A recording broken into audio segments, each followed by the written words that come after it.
Épître de Paul aux Éphésiens, chapitre 6. Enfants, obéissez à vos parents dans le Seigneur, car cela est bien.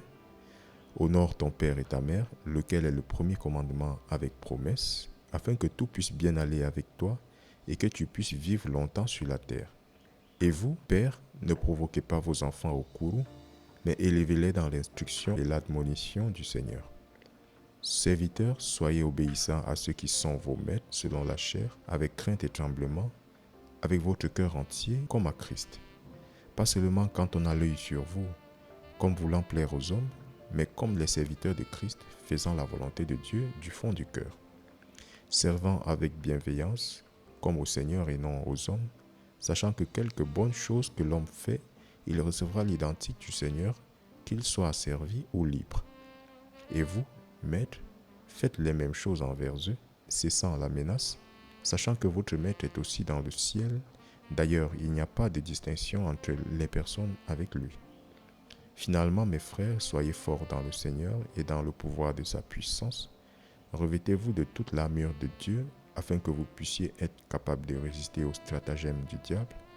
Car nous ne luttons pas contre la chair et le sang, mais contre les principautés, contre les pouvoirs, contre les dirigeants de l'obscurité de ce monde, contre l'immoralité spirituelle dans les hauts lieux. C'est pourquoi prenez sur vous toute l'armure de Dieu, afin que vous puissiez être capables de tenir tête aux mauvais jours, et ayant tout fait pour tenir debout.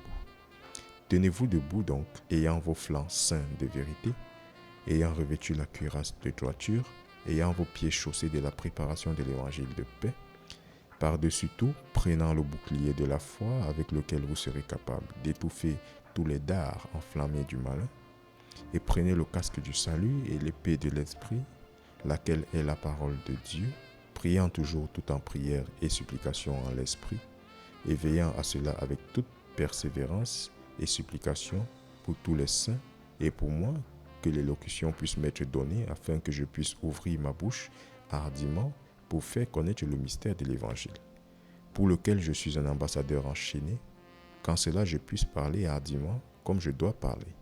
Mais afin que vous aussi puissiez connaître mon état et comment je vais, Tychik, un frère, bien-aimé et fidèle ministre du Seigneur, vous fera connaître toutes choses, lequel j'ai envoyé vers vous avec ce même dessein, afin que vous puissiez connaître notre état et qu'il puisse réconforter vos cœurs. Paix soit aux frères et l'amour avec la foi de la part de Dieu le Père et du Seigneur Jésus-Christ. Grâce soit avec tous ceux qui aiment notre Seigneur Jésus-Christ dans la sincérité. Amen.